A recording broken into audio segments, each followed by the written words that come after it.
Welcome back to another episode of Excuse My Grandma. It's Kim and my co-host, Grandma Gail. Okay, so we are going to hop right into the interview this week. We have 4 sisters on, and they started this account on Instagram that shows you some great restaurants in New York City. They have videos of the restaurants. They include a little bit of their review in there. And it's just a really fun account to follow if you want some New York City food recommendations, and Connecticut as well. They do because they're from there. We also get into dating a little bit with them as well. They're all in different stages in their lives. They're all different ages. One's engaged, one has a boyfriend, one has a girlfriend. But they are all lovely girls, and we're excited for you guys to listen. Guys, we are joined by the ladies of Sisters Snacking, the Shapiro sisters, and they're all going to introduce themselves because there's 4 of them here with us. Their mom was really busy. She was. All right, oldest goes first. I'm Sarah. I'm the oldest. I'm 30 and I am single. I'm Madison. I am 27 and I am newly engaged. Congratulations. I'm Carly. I will be 26 in 3 days, and I am in a long-term relationship. I'm Julia. I'm the youngest. I'm 18 and I have a boyfriend that I met in college. Okay. Very nice. Very And you're nice. all from Connecticut, right? Yep. And is everyone living in New York City now, or? I live in Connecticut still. Right. Yeah, at home with parents. I should have thought about that one. Yeah, there's some movement, but yeah, the 3 of us are in New York City now. To Brooklyn. I'm in the West Village. Okay. Amazing. So I love following you guys on Instagram. It's total food porn. I've showed Grandma Gail's a few of the videos. Whose idea was it to start the account of the 4 of you? It was probably I was pushing for it, I think, because we all are such foodies, but I was always taking so many photos of food and it was just like living on my phone. I was like, what should we do with this? And so we started our Instagram back in 2015. And so I was in college and I was like, guys, like all these people are starting these food Instagrams. Like we can have this really cute name. I think we all kind of it came so naturally when we were talking about it. So yeah, we just started posting the photos. And I feel like there are so many Instagram accounts out there that have to do with food, but you guys are one that kind of you're doing really well. You have a big following.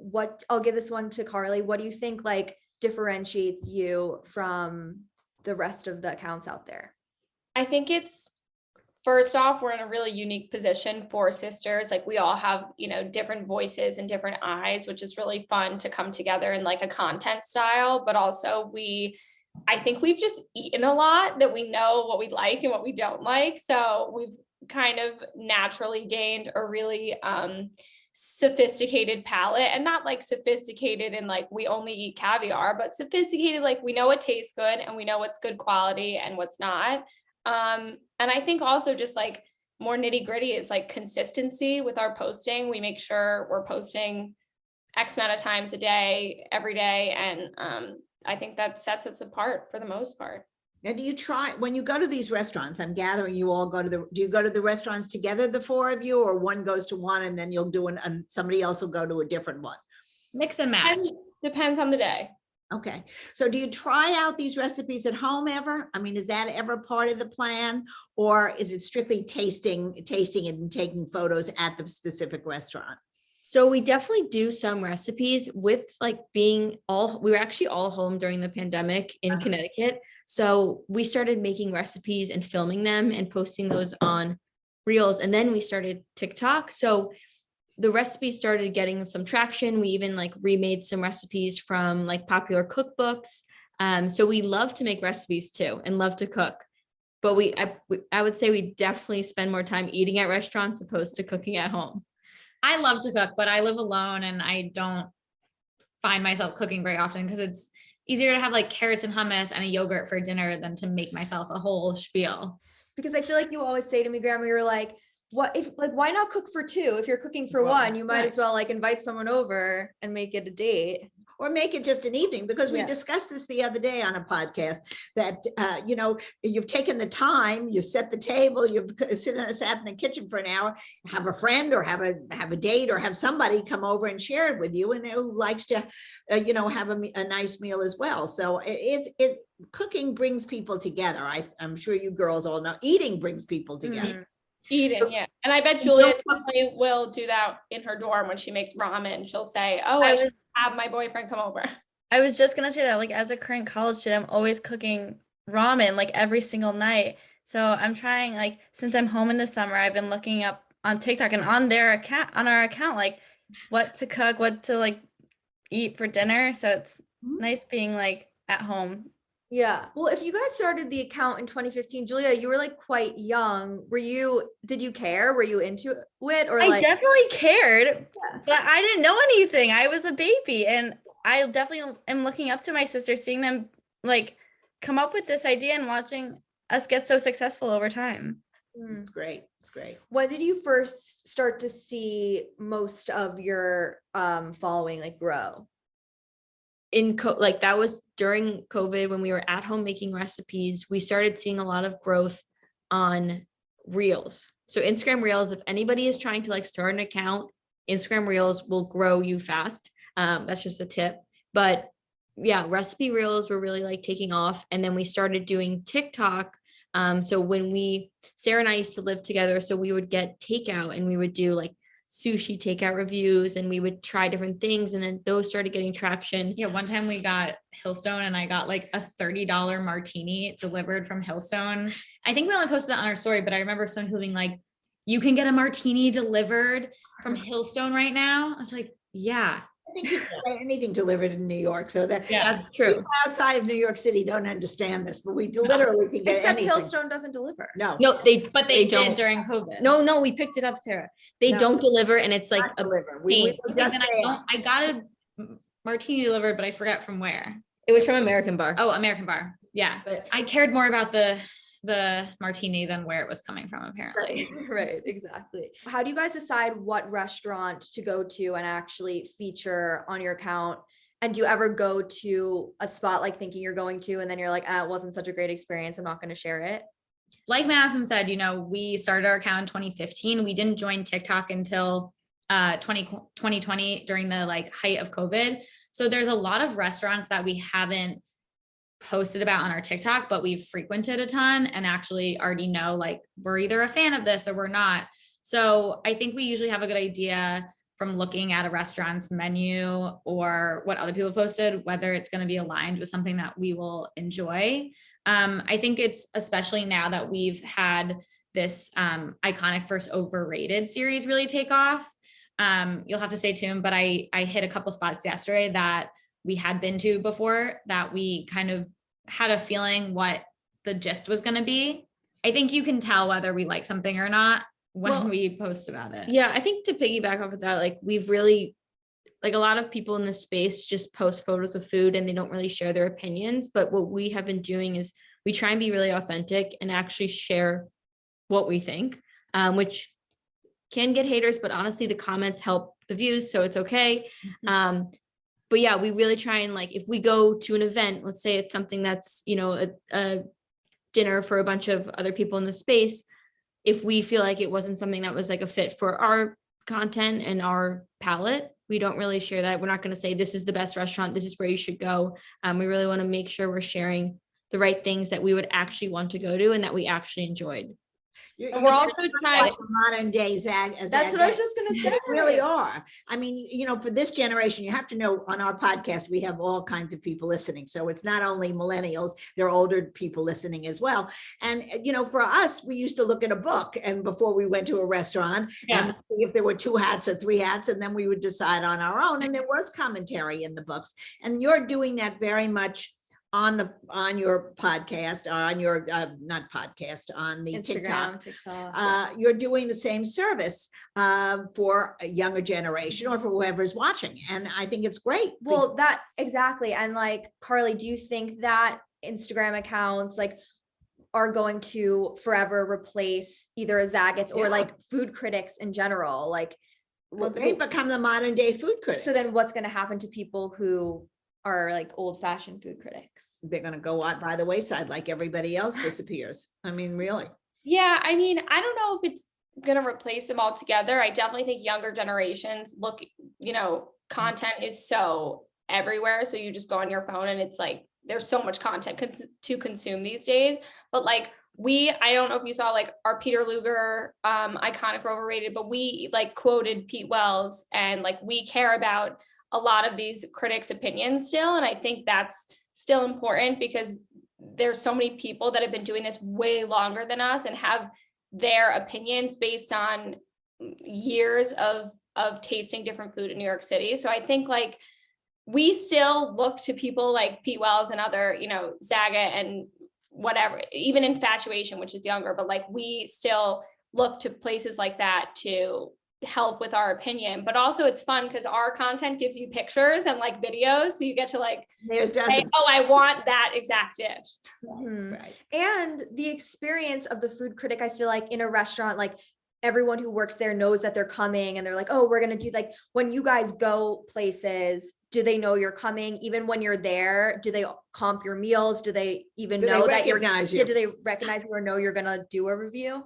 Yeah. I mean, I would say like sometimes we do get recognized, but it's usually like there's usually two avenues where a restaurant reach out prior and they're like, hey, we'd love for you to try us. I would say those kind of restaurants that we feature, it's probably about like 30%, 20 to 30. Everything else we're paying for because we really want to try and be like authentic. Like we don't want to go to a place that's free and then not be able to share what we actually think about it. Right. Which is that balance in this space that you need to be like working through all the time. Just because it's being offered for free does not mean it's going to be good. So we have to pick or post it. Yeah. Right. We always make that clear if we're going somewhere that's free. Listen, we can't, guarantee anything. And if we have a good experience and we want to share that, we share it from there. Mm-hmm. So in your like iconic overrated series, do you actually say this restaurant was overrated and like don't go? We don't go. Honest opinion. Yeah. We also try to explain why it's an iconic part of New York City, why it's a staple.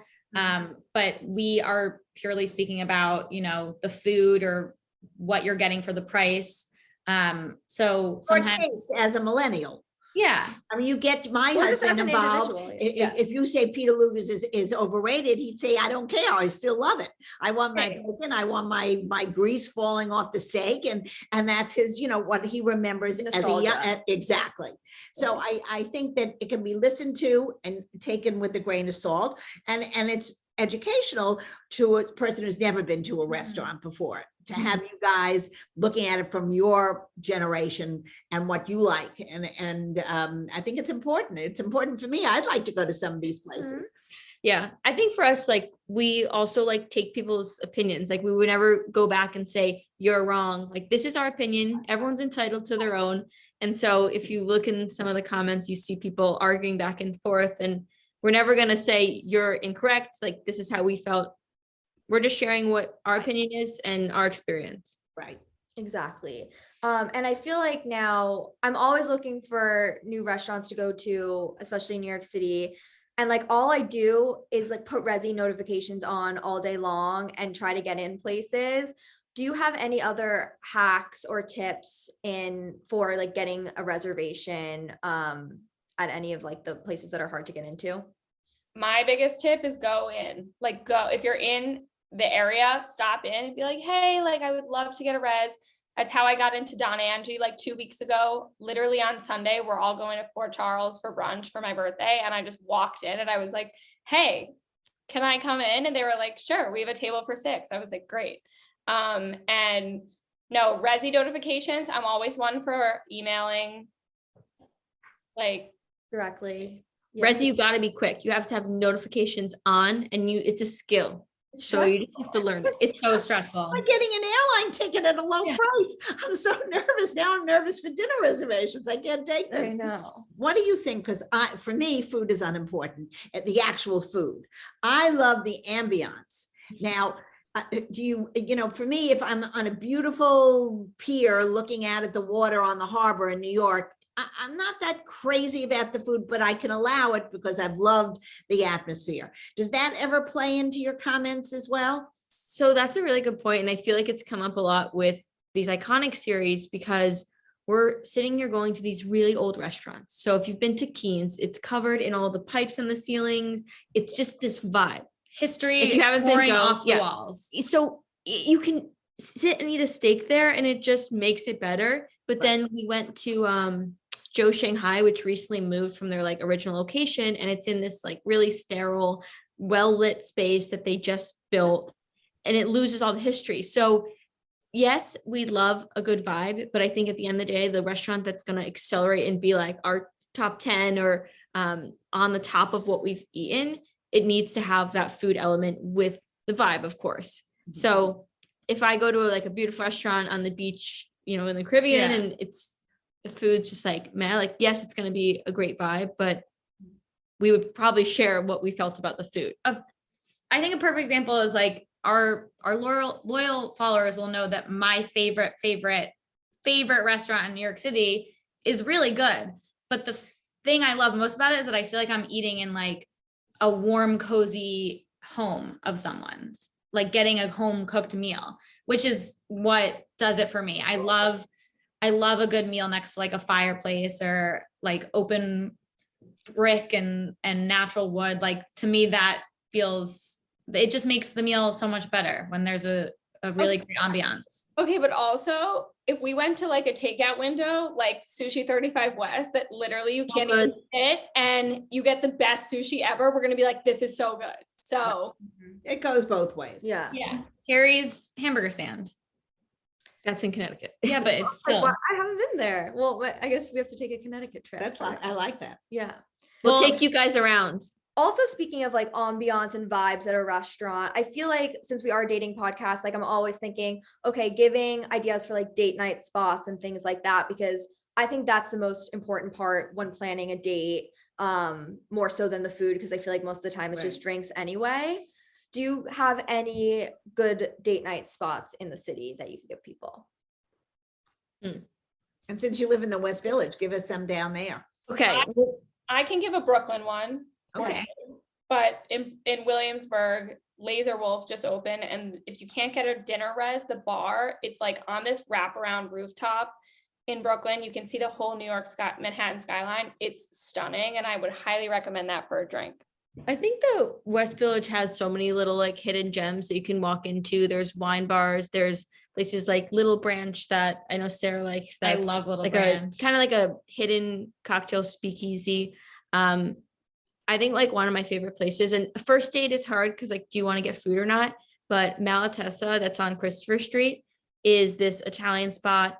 Honestly, it's probably like for me, like in my top 5 Italian, and like the West Village Italian food is amazing. I've been to Malatesta on a date before. It's a good date spot. Yeah. Yeah, it's like kind of like just feels like you came from Italy. They have this pink sauce ravioli I love. You just drink wine. It's super affordable and it just like is cozy. Like for us, I think like having a little bit of food on a first date like is always necessary. There always needs to be food. So How do you guys feel about food on a first date? I think if you're going to spend the time and sit there with someone, like you might as well have a meal. I never feel like drinks are actually shorter. Like you're maybe saving 20 minutes. I feel like no matter what, you have to spend like an hour and a half with the person or so. So I think that like food would be nice. Otherwise, I'm like stressing about whether I'm eating before or after. Because especially when some like guys like 7:30 drinks, I'm like, so then when am I eating? Like I get so like, Well, you get anxious over there. yeah, like I like, anxiety people too. Yeah. yeah, if they said like 6:30 or 8:30 or whatever, I would know, okay, it's just for drinks. But then when they're like, okay, see you at 7:30, I don't know I think it's whether worth getting dressed at 6:30 to go meet somebody for a drink. It's a waste of an evening. If they can't, after work, if they can't have a light bite, it doesn't have to be a big meal, but a light bite, something with a drink, I think is really the right way to go. But a lot of them, it seems that a lot of them get nervous. I think the guys get nervous and I think the guys are more nervous than the women. I think so too. Yeah. Especially listening to your dates, they get very stressed. Carly, with your girlfriend, what was the first date? So we technically met at a concert. Okay. And she was like we met on Hinge, but we were chatting and we both happened to be going to this concert. So technically she was like, I'll get you a drink at the bar. And we were at this concert venue that actually Madison and Sarah were both there for. We were both there. We're They like, were- and so were like my roommates. There was like a lot of people. I had a bunch of friends there. And so we got a drink, but it was like 15 minutes before the opener came on and we were like, okay, bye. And then we were like, we'll chat. So we both ended up at the after party of the concert. And I don't know if you want to call that a first date. So our real sit down date was we went to Blue Quarter, which is the speakeasy behind Local 92 in the East Village. And we just did drinks and I didn't eat. I had a lot of drinks. Right.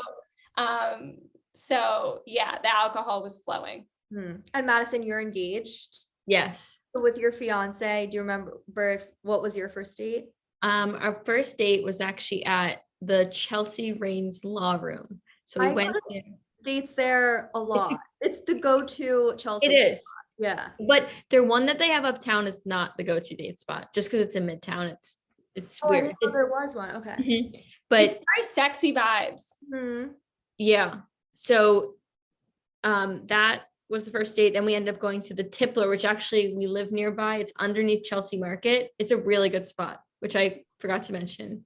I like going there too. It's like super cozy, but you lose like all service. But you can also like have Chelsea Market, get some tacos, go down there, which is really nice. Yeah. Oh wait, I think I've been there actually. Now that I'm It's thinking. fun. It's also good for big groups too, if you don't have a date. Sarah, how do you feel about cooking dates? Cooking dates. Yeah, like cook with the person. Not first date, obviously, but So I don't want to be someone's mother. So I don't want to cook until they cook for me first. huh. Oh, that's interesting. What if they cook for you? Oh, they can cook for me all they want. Yeah. Wait, I kind of agree with that. I don't think I've ever been the first one to cook.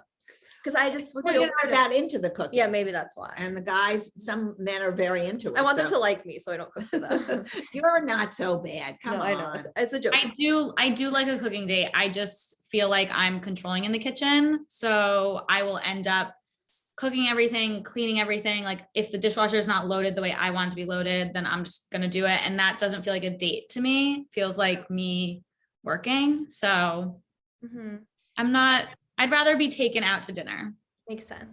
Kim, I did see your pasta with shrimp video. So, gosh. so Oh maybe my God. Madison should sit down with you before your next cooking date. I know. I haven't cooked since then. I cooked one time since then, and the guy didn't eat it. Because he didn't like fish. Yeah, You but didn't that was ask- an that was the message. You didn't ask for allergies first? He didn't like fish. no. That's I've seen him eat fish. It Oh. was So no second date. maybe Wait, I don't know. I can't. Julia, at college, do you guys go out to dinner? Yeah. Because when I was there, that didn't happen. Like if you were Well- dating. Well, we use Ubers a lot, and he has his brother's car, so we always go to Possibilities, which is this really good Italian restaurant off campus. Right. Because most people in college, or at least in my experience, and tell me if I'm wrong, Julia, but like you're meeting at like a frat party or like whatever. Like it's not like you meet someone in class and they're like, do you want to go to dinner with me Right. at this Mhm. place? Like that's more, I feel like after college. Yeah. Totally. And actually, we started dating parents' weekend up at Syracuse. So like I would be like at a bar with my parents and my boyfriend, and my dad, like the way they met was him buying him a shot. Did your love of food come at all from your parents? No. Sorry, parents. No, well, actually, we will tell you we love our mom to death, but she doesn't like onions and garlic. Or So like butter or oil or like Well, anything yeah. too much. Like yeah, so when she would cook, it would be like a simple thing. So in high school and like a little before, I would like sit and watch Diners, Drive-ins, and Dives and just marathon, like Food Network all day. And then I would start making that food. And I'd be like, Mom, don't come in the kitchen. I'm just going to cook. I would go to the grocery store alone, cook for like whoever wants to come over, we'll cook. So we started doing a lot of that. And then we started trying to like find restaurants we had seen online or like on Diner, Drive-ins, and Dives. And we would go to those and start seeking them out. So I feel now like I feel like our dad though has an appreciation for food, but it's not like I can remember him like making those fun burgers on an English muffin. Do you know what I'm talking about? With like the cranberries. I made that. No, I remember him making them. He's not remembering clearly. This is what happens. He when makes chicken wings really well. Okay. All right. So that's his specialty. You're That like, what sounds can I good. say that's nice about my parents cooking? I What will about your say our parents, they taught us to, if you want something, order it. And if you're interested in trying it, try it. I feel like we're all really open-minded. We've never really been picky eaters. I remember like growing up with friends who would only eat like chicken fingers and French fries. And I think that's one thing I'm grateful that our parents taught us, like try a new food. I remember back in the day when Carly was touring colleges, we used it as an excuse she was touring Tulane. So we were like, we're just going to do a family trip to New Orleans. And I remember trying like alligator and rabbit and like all these like crazy New Orleans has the foods. best restaurants in the United States. So good. I don't know if you guys had a relationship with your grandparents, but if so, what Did they cook? Did they ever cook for you, or do you remember like having meals? So we have a lot of recipes that like our grandma has passed down. Her carrot souffle is served at every Jewish holiday, every Thanksgiving. I also remember growing up and always going over to my grandma's and asking her to make me baked apples. And she would make these amazing baked apples, which I feel like is probably the easiest thing to do. And it's a treat that is never eaten anymore. Yeah, Let's bring delicacy. let's bring them back. baked apples. Yep. And it's the healthiest thing. Yeah, mom makes it all the time. Oh, she does? so- Okay. Or she did growing up. Yeah. Did they ever give you, your grandma ever give you relationship advice? I don't think we ever got specific dating advice, but I think they always just were like wanting to see us all happy. And I know they definitely would love to attend a wedding anytime soon. So Madison's the check in the box for them. Yeah. You're the favorite now. No, I think it might still be Sarah, but who's counting? I don't know. They definitely want to see me get married. So Okay, well, that's everybody's dream. It's funny. We discuss this all the time. It's not. It's every family wants the next generation to be happy and to have their children or whatever it is, so they can enjoy it. They stress so raising their own children. You don't get stressed when you have grandchildren or great grandchildren. They just love it. So I understand where they're coming from. Yeah, I feel like every generation puts Mhm. stress on their Not children. stress. They just looking Or- forward to it. It's not stress. No, not stress from you, but Right. like Stress on pressure. you? Yeah, stress Oh, on really? the younger, like the Yeah, children. they want and the they want to grandchildren. see you to get married. That's all. They want everything. And then you're like, in a I want to make box. them happy. Well, I don't see anybody running out to get married because their grandma wants them to.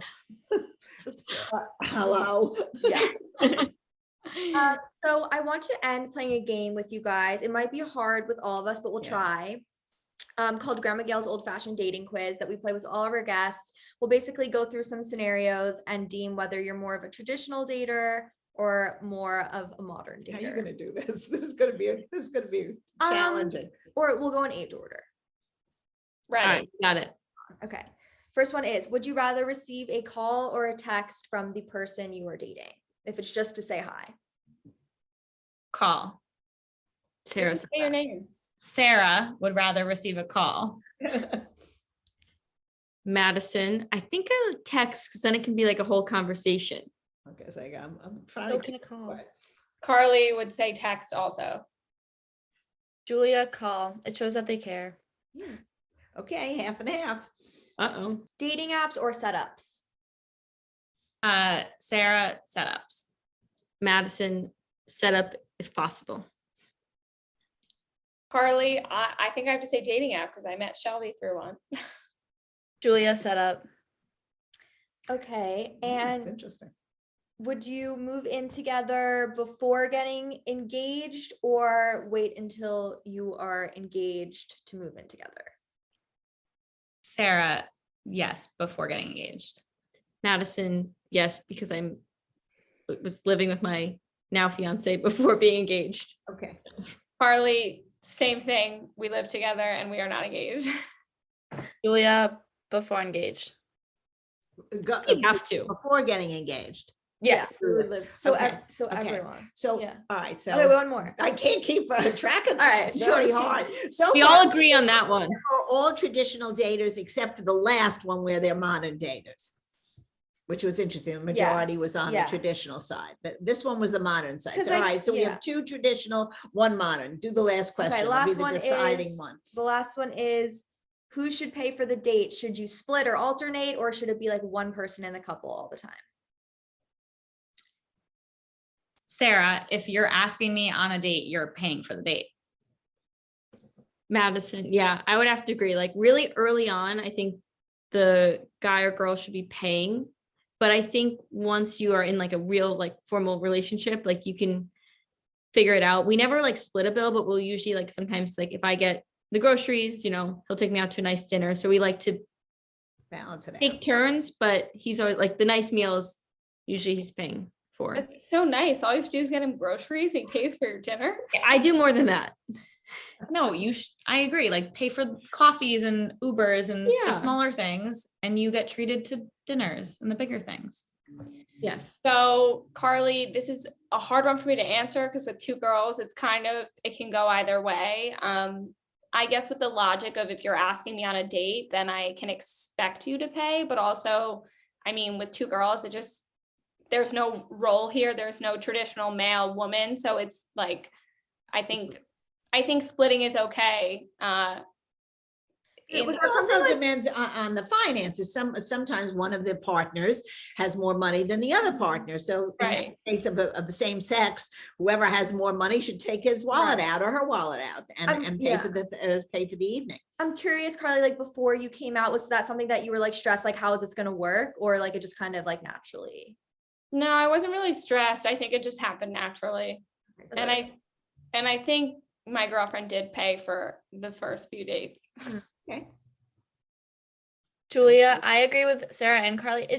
It depends how the date was like formed. Like if it was like a mutual, like, yes, we should go on this date, and maybe it'll be split. But if it was like the guy's idea or the girl's idea, like that person should pay the bill.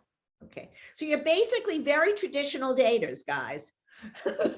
There was only one Okay. area that was very modern. So you're in my camp, not in Kimberly's. Well, that's how her mom is. I think she raised us to be like that. So I think it comes from her, the way she is. Good. So Guys, nice. thank you so much for joining us. Whoever wants to take this, but how can our listeners follow you and check out all your videos? We're sister snacking on everything. Sister snacking. One S in the middle. Yeah, 1 S in the middle. So not plural sisters. Yeah, Instagram, TikTok. Yeah, follow along. Amazing. Sarah, Madison, Carly, and Julia, thank you again for joining us. Hope you guys liked the interview with the Shapiro sisters of Sisters Snacking. We had a lot of fun, and you guys know how to follow us on TikTok and on Instagram. Excuse my grandma. Send us a message and tell us if you want specific guests on, if you want us to make a video about something. We will do it.